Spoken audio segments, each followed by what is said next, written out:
Hello everyone, welcome to civil step. I am Roshni Gautam और आज मैं सीडीपी क्लास में आप सभी को मालूम है अब हिमाचल में जेबीटी एग्ज़ाम्स हुआ है। 22 जून को जेबीटी का एग्ज़ाम हुआ और वहाँ पर जितने भी साइकोलॉजी मीन्स सीडीपी के जितने भी क्वेश्चंस आए हैं उसको सॉल्व करेंगे। जिन स्टूडेंट ने इस एग्ज़ाम को दिया है तो उसको देखेंगे कि कितने आपके क्वेश्चन करेक्ट होता है, जो कि आपने कमेंट सेक्शन में बताना है स्टूडेंट।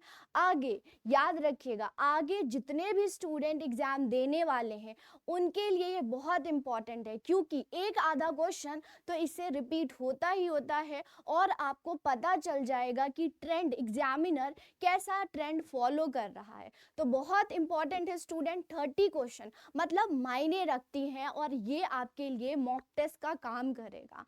एंड जिन्होंने जेबीटी का एग्जाम दिया है स्टूडेंट, वो यहाँ पर देखेंगे कि आपके कितने करेक्ट हैं, जो कि कमेंट सेक्शन में आप बताइएगा। तो चलिए स्टार्ट करते हैं और देखेंगे 22 जून को जेबीटी का, और इसमें मैं साइकोलॉजी के नाम से आया था और इसको सीडीपी के नाम से हम जानते हैं। तो पहला क्वेश्चन क्या आया था, देखिए, which of the following is not the component of cognition. Cognition से हम क्या समझते हैं? द वर्ड कॉग्निशन से हमें समझ आता है माइंड। जब भी आएगा कॉग्निटिव डेवलपमेंट मीन्स क्या होता है, माइंड की बात कर रहे हैं। तो माइंड से रिलेटेड क्या है? फीलिंग, थॉट्स, अटेंशन और परसेप्शंस। ओके, परसेप्शंस क्या होता है, माइंड से क्या रिलेटेड होता है? तो इसका आंसर जो होगा वो होगा फीलिंग। फीलिंग जो है वो इमोशनल है, ओके, माइंड से रिलेटेड नहीं है। फीलिंग नहीं है माइंड से रिलेटेड। ऐसे बोलते हैं ना, दिमाग से ऐसे भी सोचना नहीं चाहिए। तो फीलिंग जो है स्टूडेंट, इसका आपका आंसर होगा। और कॉग्निटिव क्या होता है? ये मेंटल प्रोसेस होता है जिसमें हम कुछ जानते हैं, थिंक करते हैं, ओके, क्रिएटिविटी होती है, जजमेंट होती है, प्रॉब्लम सॉल्विंग होती है। बहुत इंपॉर्टेंट है, ओके। तो कॉग्निटिव डेवलपमेंट इसको बोलते हैं। तो पहले का आंसर आप नोट करेंगे, देखिए आपका सही था, और जो स्टूडेंट आगे एग्जाम देने वाले हैं उनको भी इसको नोट करेंगे। नेक्स्ट ये क्वेश्चन आया हुआ है। सेकेंड क्वेश्चन क्या है? प्रॉक्सिमोडिस्टल डेवलपमेंट फॉलोइंग सीक्वेंस। ओके, तो कौन सा सीक्वेंस जो है वो प्रॉक्सिमल डिस्टल जो डेवलपमेंट है, ये किससे आया है? प्रिंसिपल ऑफ डायरेक्शन से ये क्वेश्चन आया है। तो ऑप्शंस है head to foot. Okay student, अब यहाँ पर वर्डिंग चेंज है, तो आपने यहाँ पर वर्डिंग को देखते हुए आंसर को अटेम्प्ट करना है। Okay, periphery to centre. Okay, centre to periphery, foot to head, ये क्या आंसर होगा? तो हमें पता है, आप लोगों ने पढ़ा होगा कि जो प्रिंसिपल ऑफ डायरेक्शन है वो दो प्रकार की होती है। Okay, proximal distal and the cephalocaudal डिक्सल। सैप्लोकॉर्डल डिक्सल क्या होता है? जब बच्चे की जो डेवलपमेंट होती हैं वो हेड से टो होती हैं, ओके, टॉप टू डाउन होता है, तो उसको हम बोलते हैं सैप्लोकॉर्डल। ओके, प्रॉक्सिमल डिस्टल क्या होता है? जब यहाँ पर जो मतलब सेंटर से आउटर की तरफ जाता है, ओके, आउटर की तरफ जाता है, तो उसको क्या बोलते हैं हम? Proximal distal. ओके, सेंटर से आउटर, तो आउटर वर्ड तो लिखा हुआ नहीं है, तो सेंटर टू फेरीफरी तो वर्ड लिखा हुआ है ना, तो बस इसको आपने करेक्ट कर लेना है। ओके, तो b answer correct, c answer correct हो जाता है। ठीक है, सी आंसर यहाँ पर उल्टा दिया हुआ है। चलिए, तो इसमें भी आपने देखते हुए क्वेश्चन को करेक्ट करना है, राइट। चलिए नेक्स्ट देखेंगे क्या क्वेश्चन है। कॉज एंड इफेक्ट रिलेशन, मतलब कॉज हो रहा है, इफेक्ट कोई काम कर रहे हैं, उससे कोई रिजल्ट आ रहा है, राइट। तो relationship between relation is the best describe by cause and effect. क्या होता है? बहुत सिंपल क्वेश्चन है और इसको देखते हैं। ऑप्शंस क्या है? Observation and experimentation, case study और नैरेटिव। ओके, तो याद रखिएगा कॉज एंड इफेक्ट आपको क्या बताता है? एक्सपेरिमेंटल। ओके, ये रिसर्च एप्टीट्यूड में भी हम पढ़ते हैं एक्सपेरिमेंटेशन, मतलब कॉज एंड इफेक्ट। यहाँ पर इंडिपेंडेंट वेरिएबल होता है और डिपेंडेंट वेरिएबल होता है। जब भी हम डिपेंडेंट वेरिएबल पर कुछ करते हैं तो यहाँ पर शो होता है, okay, independent and dependent variable. जब भी कोई भी चेंज होता है, द वर्ड याद रखिएगा मैनिपुलेशन। मैनिपुलेशन मतलब चेंज होता है, वो चेंज जो बताता है वो आपका एक्सपेरिमेंटेशन बताता है। ओके, तो आगे एक और क्वेश्चन है जो कि ये आपसे पूछेंगे, एक और ऐसा ही क्वेश्चन है। तो एक्सपेरिमेंटेशन कॉज एंड इफेक्ट बताता है, और इसमें आप मैनिपुलेशन मतलब चेंज भी कर सकते हो, राइट। तो ये चीज है। तो यहाँ पर देखिए एक्सपेरिमेंटेशन क्या होता है, यहाँ पर मैनिपुलेटिंग करते हैं वन वेरिएबल। इंडिपेंडेंट और डिपेंडेंट वेरिएबल होता है ना, तो याद रखिएगा डिपेंडेंट वेरिएबल मतलब कि स्टूडेंट, उसको हमने चेंज नहीं करना है। किसको चेंज करना है हमने, जो इंडिपेंडेंट वेरिएबल होता है जो कि टीचर होता है। Okay, teacher. फिर ऑब्जर्वेशन, ऑब्जर्वेशन में आप कॉज एंड इफेक्ट नहीं कर सकते, मैनिपुलेशन नहीं कर सकते, जो चीज है वो है। ओके, ऑब्जर्वेशन जैसे कि बिहेवियर को देखना, बच्चे के बिहेवियर को देखना, तो that is observation. Case study क्या होता है, केस स्टडी में इन डेप्थ स्टडी करते हैं, बिल्कुल डेप्थ पे जाके स्टडी करते हैं, इन डेप्थ एनालिसिस करते हैं। इसमें बिहेवियर देखते हैं और बिहेवियर इसमें जो है सिंगल, इंडिपेंडेंट या ग्रुप हो गया, इवेंट हो गया, मतलब कि जो चीज हो चुका है इसमें भी आप मैनिपुलेट नहीं कर सकते, इसमें भी आप चेंज नहीं कर सकते। फिर आता है नैरेटिव्स। ओके, नैरेटिव मतलब स्टोरी टेलिंग। ओके, जो चीज है आप बुक पढ़ रहे हो, अब वो है, आप उसको चेंज नहीं कर सकते हो, आप उसको मैनिपुलेट नहीं कर सकते हो, तो इसीलिए आंसर क्या होगा आपका, बी होगा, that is experimentation. Okay, experimentation होगा, ऑब्जर्वेशन, केस स्टडी और नैरेटिव नहीं होगा। क्लियर हो रहा है स्टूडेंट? आगे आपने याद रखना है, ये कीवर्ड्स याद रखिएगा। ऑब्जर्वेशन मतलब क्या होता है, नेचुरल। ओके, केस स्टडी मतलब क्या होता है, इन डेप्थ स्टडी करते हैं, बिल्कुल। ओके, जो चीज हो रहा है, मान लो कोई कंपनी क्यों फेल हो रही है, या फिर कोई बच्चा क्यों फेल हो रहा है, उसकी केस स्टडी करो, तो ये हो जाता है। नैरेटिव जो चीज है, ओके, ये नैरेटिव है, मतलब कि कोई आपने आर्टिकल पढ़ा, उसका आपने नरेशन कर रहे हैं, तो वो क्या हो जाता है, नरेटिव्स, राइट। चलिए नेक्स्ट क्वेश्चन देखेंगे। फोर्थ क्वेश्चन है, process of development start from. एक बच्चे की जो डेवलपमेंट है वो कब से स्टार्ट हो जाती है, विकास जो है वो कब से स्टार्ट हो जाता है। बहुत हलवा क्वेश्चन, बहुत सिंपल क्वेश्चन है। बर्थ से, कंसेप्शन से, इन्फेंसी से, और नन ऑफ दीज है। तो जब एक जो मदर है वो कंसीव करती हैं, उसी टाइम से बच्चे की डेवलप्ड हो जाती हैं। वैसे आप लोगों ने पढ़ा होगा प्री नेटल से डेवलपमेंट हो जाती है, बट अब ऑप्शन नहीं है तो हम क्या करें, यहीं पर बी आंसर हो जाता है। ओके, इसमें डरना नहीं है, तो ये ऑप्शन तो था ही नहीं, नो। एक जब भी जो मदर जो है वो स्पर्म और एग, ओके, फर्टिलाइज होता है, जायगोट में फॉर्म जायगोट करता है, उसी टाइम से बच्चे की फिजिकल, कॉग्निटिव और सोशल सारी डेवलपमेंट हो जाती है। ओके, बहुत इंपॉर्टेंट है। फिर बर्थ से जब बच्चा पैदा होता है, ऑलरेडी उसकी बहुत ज़्यादा डेवलपमेंट हो चुकी होती है। इन्फेंसी, ओके, 5 साल तक, ओके, फर्स्ट ईयर, ओके, 1 साल तक उसकी क्या होती है, उसको इन्फेंसी होती है। ये अलग अलग थिंकर के जो है, अलग अलग थिंकर के अकॉर्डिंग अलग अलग इसका डेफिनेशन है इन्फेंसी से। तो आंसर क्या हो जाता है आपका, बी आंसर हो जाता है। चलिए स्टूडेंट, क्लियर हो रहा है, आगे बढ़ते हैं। नेक्स्ट क्वेश्चन है energize, okay, and directed behaviour, मतलब एनर्जी हो जाता है। आपकी एनर्जी कैसे बिल्ड होगी, राइट। ऑप्शंस देखते हैं, इमोशन, ओके, इमोशन से, मोटिवेशन से, इंटेलिजेंस से, मेमोरी से। एकदम बोलूं, आप सब कर सकते हो, राइट, आप कुछ भी कर सकते हो, आप आज ही कर लो, राइट। तो इसका मतलब कि एकदम से एनर्जी आ जाएगी। बट मैंने क्या किया, मैंने मोटिवेशन किया, तो मोटिवेशन से एकदम से एनर्जी होती है, और जितनी जल्दी एनर्जी बढ़ता है उतनी ही एनर्जी क्या हो जाती है, डाउन भी चला जाता है। तो आंसर बी हो जाएगा। इमोशन से नहीं होगी। इमोशन इज ऑल अबाउट आपकी स्पेसिफिक स्टिमुलस हो रही है, ओके, स्टिमुलस फीलिंग हो रही नहीं है, इससे एनर्जी इंक्रीज नहीं होती है। मोटिवेशन से डायरेक्ट डायरेक्ट यहाँ पर एक्शन होता है, आपकी एनर्जी इंक्रीज होती है। इंटेलिजेंस की बात करें तो ये क्या होता है, लर्न, इससे कॉग्निटिव डेवलपमेंट होता है, आप लर्न करते हैं, अंडरस्टैंड करते हैं। तो यहाँ पर applying all about the knowledge होता है। मेमोरी क्या होता है, मेमोरी इज रिकॉल, कोई चीज़ को कितना रिकॉल कर रहे हैं, इसे एनर्जी से रिलेटेड नहीं है, तो ये आंसर क्या हो जाएगा, मोटिवेशन हो जाएगा। तो भी आंसर करेक्ट होता है। नेक्स्ट क्वेश्चन करेंगे, reflective reasoning develop during the stage. Reflective क्या कौन सा स्टेज होता है, ये अकॉर्डिंग टू पियाजे बोला गया है, ऑप्शन से आप देख सकते हैं। रिफ्लेक्टिव हम लेवल ऑफ टीचिंग करते हैं ना, मेमोरी, अंडरस्टैंडिंग और रिफ्लेक्टिव। और रिफ्लेक्टिव मतलब होता है स्टूडेंट बिल्कुल हाई लेवल, हाई लेवल जो बच्चा डेवलप्ड हो जाता है। जैसे अगर कोई पीएचडी कर रहा है तो उसकी क्या है, रिफ्लेक्टिव है।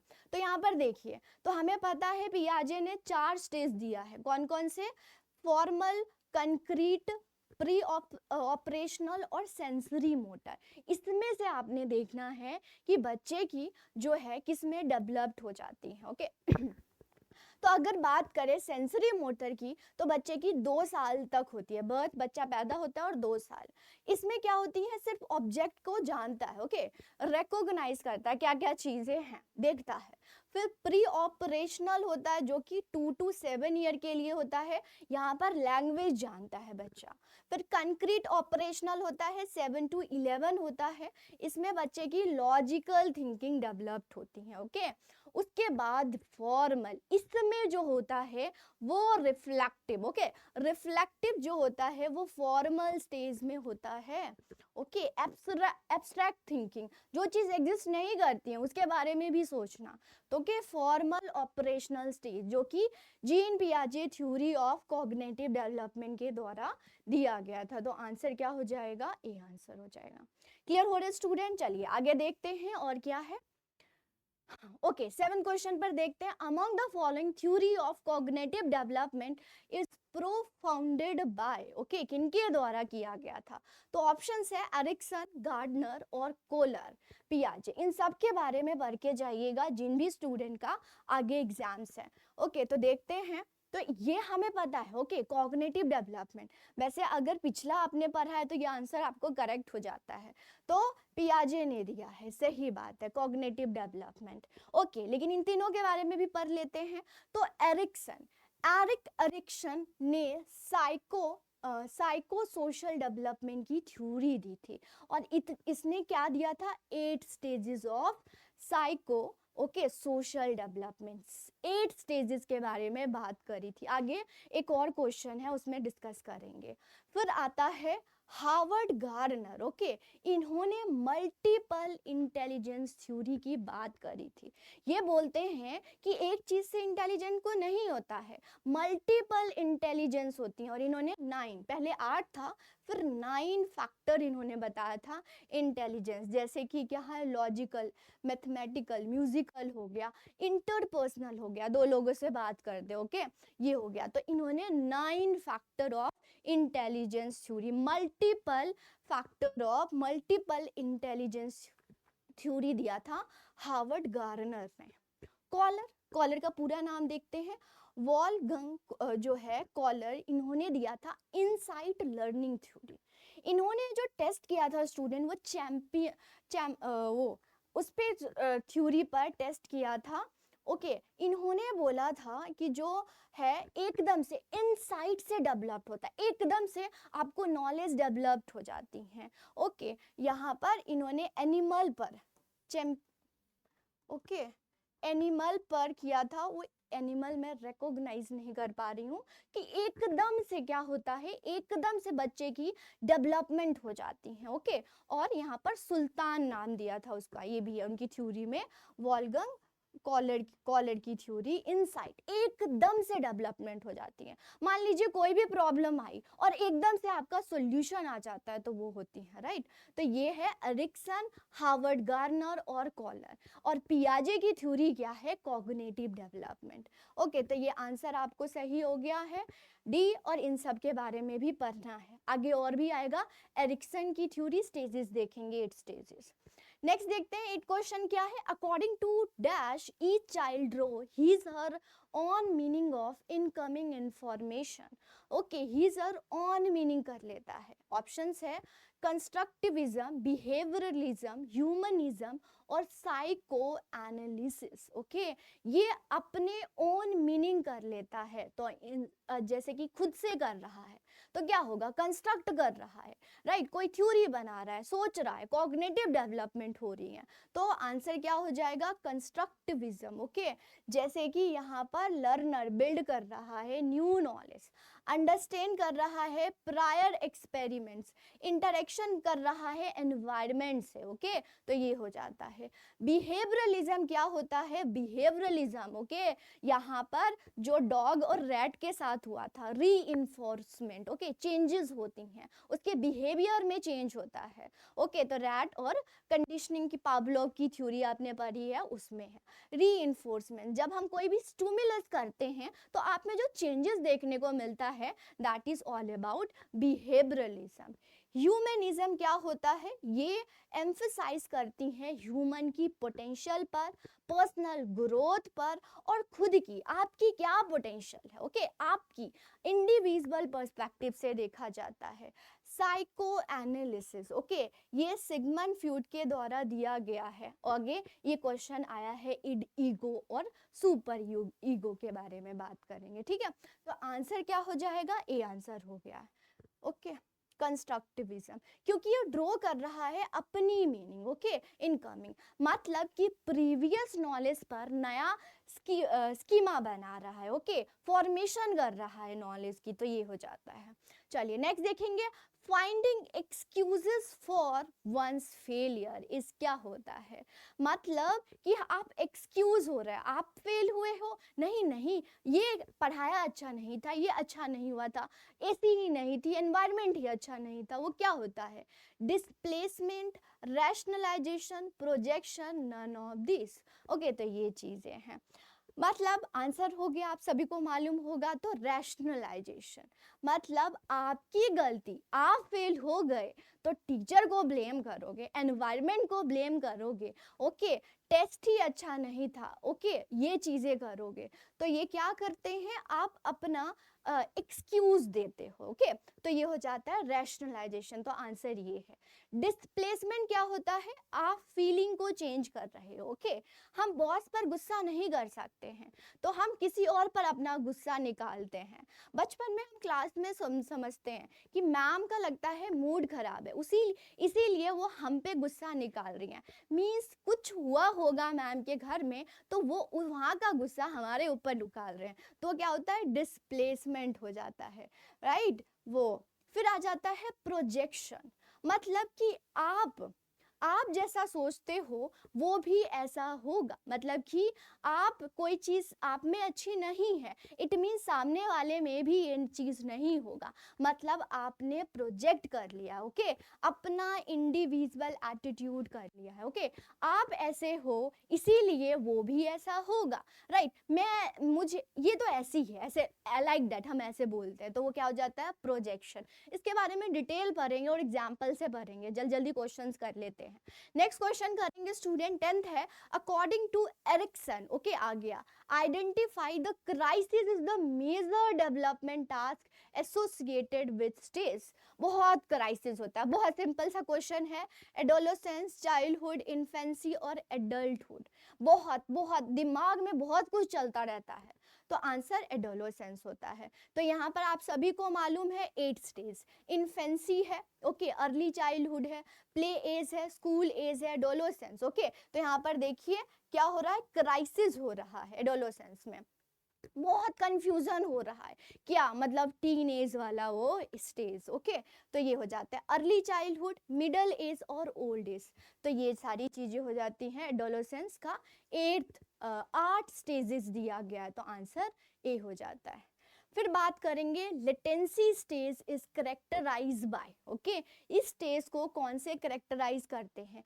पियर relations, genital stimulation, reproduction capability, none of these. Okay, तो है peer relation. Okay, latency stage. Okay, psychosexual development according to Freud. Okay, ये है। तो साइकोसेक्सुअल अभी आया भी था, तो देखिए स्टूडेंट, इसमें क्या होता है, पीयर ग्रुप, स्कूल बच्चा जाता है, पीयर ग्रुप बनाता है, रिलेशनशिप बनाता है, इसीलिए पीयर रिलेशन हो गया, आंसर हो गया। ऑरल स्टेज होता है जहां पर बच्चे सकिंग और बाइटिंग के बारे में सीखता है। ओके, फिर एनल स्टेज होता है जहां पर टॉयलेट ट्रेनिंग करता है। फेलिक स्टेज होता है जहां पर क्या होता है, वो अवेयर होता है चीजों के बारे में, अदर जेनिटल के बारे में, अपोजिट सेक्स के बारे में पता होता है, रिलेशनशिप बनाता है। लेटेंसी और जेनिटल स्टेज क्या होती हैं, एडल्ट। इसमें जो सेक्सुअल होती हैं वो अवेयरनेस ये आ जाता है, तो ये है। इसके बारे में भी डिटेल पढ़ेंगे ऑन एन एवरेज, मैंने आपको बताया। चलिए नेक्स्ट देखेंगे, one factor conditioning is classical. Okay, यहाँ पर चेंजेस हो सकते हैं, बट अकॉर्डिंग टू मी मेरा आंसर आपका क्या होगा, मैं आपको बताती हूँ। कॉन्टिग्यूटी, इमिटेशन, इनसाइट और नन ऑफ दिस। अब कंडीशनिंग है, ओके, ये आपको डिफर मिल सकता है, हर जगह आपको ये आंसर मिल सकता है, लेकिन मेरे अकॉर्डिंग आंसर ए है, क्योंकि कंडीशनिंग कर रहे हैं। कंडीशनिंग मतलब डॉग की, तो वो इमिटेट नहीं कर रहा था कोई भी चीज। Okay, imitation is not possible, या इनसाइट उसकी डेवलपमेंट नहीं हो रही थी, तो ये भी मुझे सही नहीं लगा। तो आंसर हमारा क्या हो जाता है, कॉन्टिग्यूटी। ओके, कंडीशनिंग जो होगी वो क्या होगी, कॉन्टिग्यूटी होगी। रेफर क्या होता है, the time between conditional stimulus और अनकंडीशनल, मतलब कि खाना और जो है बेल के जो हो रही थी वो कॉन्टिन्यूटी होती है, टाइम रेफरेंस होती है। तो अकॉर्डिंग टू मी ये आंसर ए होगा। अब देखते हैं एग्जामिनर आंसर की में क्या देता है। ओके, इस प्रकार से। चलिए नेक्स्ट क्वेश्चन देखेंगे, सिमेंटिक मेमोरी स्टोर। ओके, ये मेमोरी से क्वेश्चन आया है, टाइप ऑफ मेमोरी, इसको लॉन्ग रन मेमोरी भी बोलते हैं। तो चलिए क्या होगा, लाइफ इवेंट ए है, motor memory, meaningful information and none of this. तो सेमेंटिक मेमोरी क्या होती है, लॉन्ग टर्म मेमोरी होती है, जहां पर हम स्टोर करते हैं कोई इवेंट, कोई एक्सपीरियंस स्टोर करते हैं। ओके, यहाँ पर एब्स्ट्रैक्ट एंड जनरल, तो लाइफ इवेंट हो जाएगा इसका आंसर, मतलब ए आंसर हो जाएगा। क्लियर है स्टूडेंट, आगे चलते हैं। आगे देखिए 14 क्वेश्चन बोल रहे हैं, the sound of bell in Pavlov conditioning, classical conditioning learning theory. Okay, तो साउंड जो वेल है उसको क्या बोलेंगे, unconditioned stimulus, condition stimulus, condition response और अनकंडीशन रिस्पॉन्स। तो वो जो वेल है उसको क्या बोलेंगे, तो बहुत सिंपल सा आंसर है, इसको बोलेंगे कंडीशन स्टिमुलस। ओके ओके, ये है। अब यहाँ पर क्या होगा, अनकंडीशन क्या होगा, जो खाना था, ये नोट करेंगे, आगे जो भी पेपर दे रहे हैं इससे क्या पता क्वेश्चन पूछ ले। अनकंडीशन स्टिमुलस है, वो क्या है स्टूडेंट, वो खाना है, जो कि वहां पर खाना डॉग को दिया जा रहा था। कंडीशन स्टिमुलस क्या है, मतलब कि उसकी स्टिमुलस, उसके बिहेवियर को चेंज करने के लिए वो वेल था। Okay, condition response, okay, response क्या हो रहा था, स्लाइबा आ रहा था। ओके, स्लाइबा आ रहा था, सेलिवेशन हो रही थी, उसको रिस्पॉन्स, मतलब कि क्या उसमें चेंजेस आए, तो आपका आंसर क्या हो जाता है, B, that is condition stimulus. Okay, stimulus मतलब कि वो क्या, उसके बिहेवियर को चेंज करने के लिए हम क्या कर रहे थे, राइट। चलिए नेक्स्ट क्वेश्चन करेंगे, is the first stage in motivational cycle। Okay, तो ये इंपॉर्टेंट है, ड्राइव, नीड, मोटिव और इंसेंटिव्स। जो मोटिवेशन है, ओके, जिन्होंने नहीं भी पढ़ा है फिर भी आप कर सकते हैं। मोटिवेशन क्यों आती है, जब कोई चीज की जरूरत होती है। ओके, जब कोई चीज की जरूरत होती है इट मीन्स नीड है। ओके, आगे जो स्टूडेंट देंगे देख लीजिएगा, नीड के बाद ड्राइव होता है। ओके, जब हम कोई काम करते हैं, ओके, नीड जरूरत हुआ, फिर इंसेंटिव होगा, फिर गोल हम करते हैं, स्पेसिफिक ऑब्जेक्टिव और टारगेट्स को हम अचीव करते हैं। तो ये है टोटल, अगर एनसीईआरटी के अकॉर्डिंग बोलूं तो ये 6 स्टेजेस होती हैं, राइट। तो ये है, तो आपका जो फर्स्ट स्टेज पूछा गया है जरूरत होगा, फिर ड्राइव होगा, फिर आपका इंसेंटिव और गोल होगी। ओके, चलो नेक्स्ट बात करेंगे। 16 क्वेश्चन है, dash is the process of bringing the selective sensory information the focus of processing. क्या होगा? ऑप्शंस है परसेप्शंस, अटेंशन, इमेजिनेशन और कॉग्निशन। क्या बोल रहे हैं? Bringing the sensory information. Okay, sensory जो इंफॉर्मेशन होगा उसका प्रोसेस क्या होता है, मतलब आप कुछ सोच रहे हो, आपका सेंसरी ऑर्गन क्या हो रहा है? प्रोसेस हो रहा है, तो वो आंसर क्या होगा? परसेप्शन होगा। ये भी आपको आंसर कहीं कहीं डिफर मिलेगा स्टूडेंट, तो इसको भी हम एक बार एग्जामिनर के जो भी आंसर किए हैं उससे देखेंगे। तो अकॉर्डिंग टू मी, अगर मैंने जो सर्च किया है दैट इज परसेप्शन होगी, क्योंकि सेंसरी इंफॉर्मेशन है, मतलब यहाँ पर कॉग्निशन की बात कर रही हैं, तो ये बात है। ओके, नेक्स्ट बात करेंगे, TAT is a projective techniques use by the measuring. TAT जो होती हैं वो क्या चीज करती हैं? पर्सनालिटी, इंटेलिजेंस, क्रिएटिविटी और टेस्ट। तो ये पर्सनालिटी टेस्ट करती हैं। यहाँ पर 31 कार्ड दिया गया, उसमें अलग अलग इवेंट था और सबको दिया गया कि आप इन सारे इवेंट्स के बारे में बात करें, और उससे पता चला कि लोगों के लाइफ में क्या हो रहा है, वो क्या सोच रहे हैं। ओके, तो ये क्या हो जाती है? पर्सनालिटी। तो ये किसके द्वारा दिया गया था? हेनरी म्यूरे के द्वारा, जो कि अमेरिकन साइकोलॉजिस्ट हैं। ओके, अमेरिकन साइकोलॉजिस्ट ने ये डेवलप किया था, और टीएटी का फुल फॉर्म है थर्मेटिक एप्रिसिएशन टेस्ट। ओके, थर्मेटिक एप्रिसिएशन, और ये पर्सनालिटी टेस्ट और ये कार्ड के थ्रू हुआ था, राइट। चलिए नेक्स्ट क्वेश्चन देखेंगे। 18 क्वेश्चन है, इंडिविजुअल डिफरेंस आर फाउंड।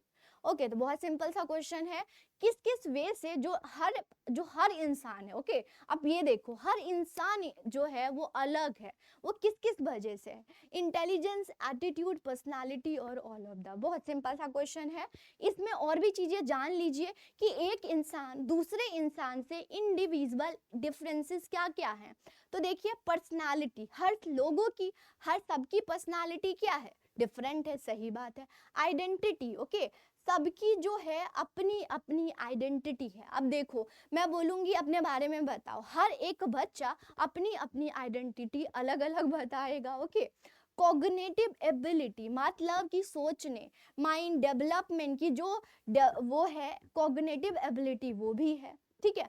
फिर लर्निंग स्टाइल, कोई बच्चा जल्दी सीख जाता है, कोई बच्चा बहुत लेट समझता है। एप्टीट्यूड, ओके, एप्टीट्यूड मतलब कि मैथ्स में बहुत है। ओके, कोई मैथ्स में है, कोई थ्योरी में है, तो अपनी जो लर्निंग, याद करने की जो क्षमता होती है, एप्टीट्यूड, लर्निंग तो हो गया, एप्टीट्यूड क्वेश्चन सॉल्व करने की, ओके, ये होता है। फिर एटीट्यूड, भाई सबकी एटीट्यूड अलग है। ओके, सबकी एटीट्यूड भी अलग होती हैं। फिर इंटेलिजेंस, कोई बहुत इंटेलिजेंस होता है, कोई नॉर्मल होता है। ओके, तो ये हो गया। मोटर एबिलिटी, मोटर मतलब होता है स्किल, लड़कियां गाड़ी नहीं सीख पाती हैं जल्दी। ओके, तो और लड़के सीख जाते हैं। तो मोटर एबिलिटी मतलब कि साइकोमोटर। ओके, 3 होता है ना, कॉग्निटिव, अफेक्टिव और साइकोमोटर, तो ये बात हो जाती है। तो ये नोट करेंगे स्टूडेंट, और आंसर तो ऑल ऑफ दीज हो जाएगी, ठीक है। चलो नेक्स्ट देखेंगे, according to Freud executive branch of personality. Okay, ये बहुत इंपॉर्टेंट है। फ्रूड के द्वारा कौन सी पर्सनालिटी दिया था? Id, ego, super ego. तो आंसर बहुत सिंपल है, बट इसके बारे में पढ़ लेते हैं। इड है, ओके, ड्रीमिंग, मतलब कुछ भी हम ये कर लेंगे वो कर लेंगे, तो ये इड है, जो कि अनरियलिस्टिक है। ओके, फिर आता है ईगो। ईगो इन दोनों के, इड और सुपर ईगो के बीच में जो बैलेंस बनाता है दैट इज ईगो, जो कि रियलिस्टिक है। ओके जो मोरालिटी होती है वो क्या होता है, सुपर ईगो। तो आंसर क्या हो जाएगा आपका, डी आंसर होगा। और ये किसके द्वारा, Freud psycho analyte, okay psycho analyte theory के द्वारा में दिया गया था। चलिए नेक्स्ट देखेंगे, according to पियाजे, the पियाजे one of this involving cognitive development. Okay बहुत सिंपल सा है, equilibrium, objective performance and ego सेंट्रिज्म्स and none of this above. Okay पियाजे तो आपको पता है, एसिमिलेशन, अकोमोडेशन, इक्विलिब्रियम। ओके तो इक्विलिब्रियम आंसर हो जाता है, एसिमिलेशन। ओके एसिमिलेशन जो कि एग्जिस्टिंग जो भी आपकी स्कीमा है, ओके स्कीमा जो भी आप इमेजिनेशन करते हो, जो भी आपकी आपने जो भी सोचा, मतलब कि जो आपकी नॉलेज है, एग्जिस्टिंग नॉलेज है, that is assimilation. Accommodation, accommodation जो आपकी एग्जिस्टिंग नॉलेज है उससे नई आपने नॉलेज क्रिएट किया। मान लो कि किसी बच्चे को हमने बोला कि जो पीला होता है वो आम होता है, राइट, लेकिन उसे लगा कि हर चीज पीला आम ही होता है, लेकिन हमने बोला नहीं ये आम है और ये लेमन है, तो उसने लेमन सीखा, दैट इज अकोमोडेशन हुआ। ओके जब एसिमिलेशन करते हैं तो उसके बाद इक्विलिब्रियम होता है और फिर अकोमोडेशन होता है। तो क्वेश्चंस को एक बार देखते हुए ये क्या बोलते हैं, one of the process involve. Okay one of the process involve,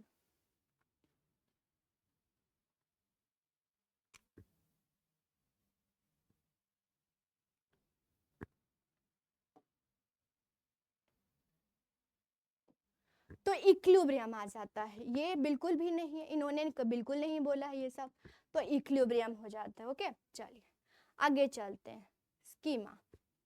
फिर आता है 21 क्वेश्चन आपका है, प्लेटो ऑफ लर्निंग सिग्निफाई। प्लेटो ने क्या दिया था, लर्निंग कर्व दिया था, बना ले थोड़ा।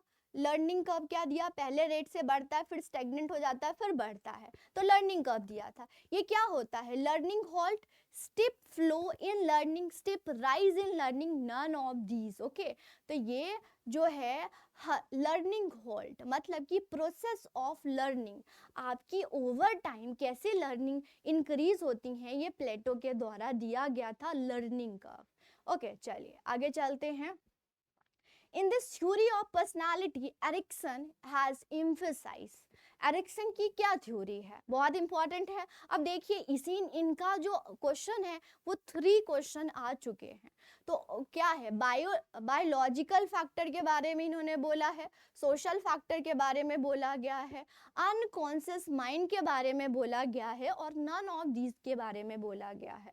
तो सबसे सिंपल क्वेश्चन और बहुत सिंपल है, तो सोशल फैक्टर के बारे में इन्होंने बोला है, एरिक्सन ने दिया है, और 8 स्टेजेस के बारे में बोला है, infancy, early childhood, preschool, school age, adolescence, young adolescence, middle और मेच्योरिटी। इसको रट के जाइएगा स्टूडेंट। ओके ओके इसको बिल्कुल, कौन सा मंथ है, ओके इसमें क्या क्या बच्चा सीखता है, ओके ट्रस्ट मिसट्रस्ट होता है। आगे में जो है क्वेश्चन मैंने उसको टेबल्स के फॉर्म में दिया है, ये आपके फ्लो के फॉर्म में है, तो आपको पीपीटी मिल जाएगा, पढ़ लीजिएगा इसको, बहुत इंपॉर्टेंट है। चलिए which is type of dash test, कौन सी है, पर्सनालिटी, एप्टीट्यूड, सेंसरी और नन ऑफ दिस, इसके बारे में जान लेते हैं। Wechsler adult intelligent test, none of this, ये है इंटेलिजेंट टेस्ट। ओके यहाँ पर इंटेलिजेंट टेस्ट किया जाता है कि जो है इंटेलिजेंट कौन कौन है। एडल्ट क्या होता है, स्कूल गोइंग चिल्ड्रन में कितनी इंटेलिजेंस होती है और प्री स्कूल में कितनी इंटेलिजेंस होती हैं, तो ये इंटेलिजेंट टेस्ट को मेजर करता है। तो ये विक्सलर एडल्ट इंटेलिजेंस स्केल है, तो इसको जान लीजिएगा, और इसका फुल फॉर्म भी आपको पता होना चाहिए। ना ही पर्सनालिटी है, ना ही एप्टीट्यूड है, और ना ही सेंसरी है, राइट क्लियर है। नेक्स्ट क्वेश्चन देखेंगे, one example of verbal intelligent test. Verbal intelligent test इनमें से कौन सा है, army beta, okay, Bhatia battery, Raven progressive matrix, none of this. तो ये कोई नहीं है, सारे नॉन वर्बल आपके टेस्ट है। तो जो आर्मी है ये नॉन वर्बल है, ओके, नॉन वर्बल है। भाटिया बैटरी भी आपका नॉन वर्बल है, ओके, और रेवन प्रोग्रेसिव मैट्रिक्स भी नॉन वर्बल है, ओके। तो ये हो जाता है आंसर, क्या हो जाएगा, नन ऑफ दिस, ओके।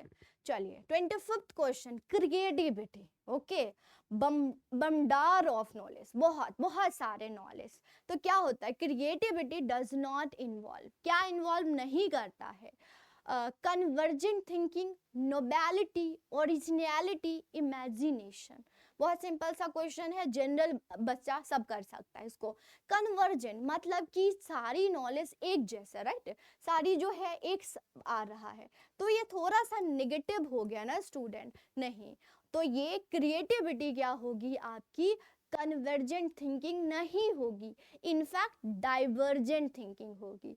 और क्रिएटिविटी और भी चीजों से फैक्टर होती है, जैसे कि नोबेलिटी से, ओके, डाइवर्जेंट थिंकिंग से, और ओरिजिनलिटी रिक्वायरमेंट से, क्रिएटिव चाइल्डहुड, ओके, क्रिएटिव बहुत कुछ अलग अलग चीज से बनाना, ओके, हर चीज का, okay, ambiguity, okay, tolerance of ambiguity से भी होता है। तो ये सारी क्रिएटिव होती हैं, ठीक है स्टूडेंट। तो यहाँ पर आप एक बार इसको नजर डाल लीजिएगा, क्रिएटिविटी, क्रिएटिविटी अपने आप में ही बहुत है चैप्टर, इसको हम पढ़ेंगे। नेक्स्ट क्वेश्चन देखते हैं, 26 क्वेश्चन है, number of in an component attitude, okay. तो ये है कितना एटीट्यूड है, तो 1 2 3 एंड 4, तो 3 है, ओके, 3 है। कौन कौन सी है, इफेक्टिव, इफेक्टिव क्या होता है, फीलिंग, ओके, आपकी इमोशन थे, emotion development, affective, okay, affective. फिर cognitive, cognitive is all about mind, आपकी माइंड डेवलपमेंट, आपकी थिंकिंग, आपकी लॉजिकल डेवलपमेंट। फिर बिहेवियरलिज्म, आपकी behaviour, okay, action toward the attitude object, आपकी बिहेवियर क्या होता है, जैसे कि हमने डॉग की बिहेवियर चेंज करी थी, तो इस प्रकार से, ओके।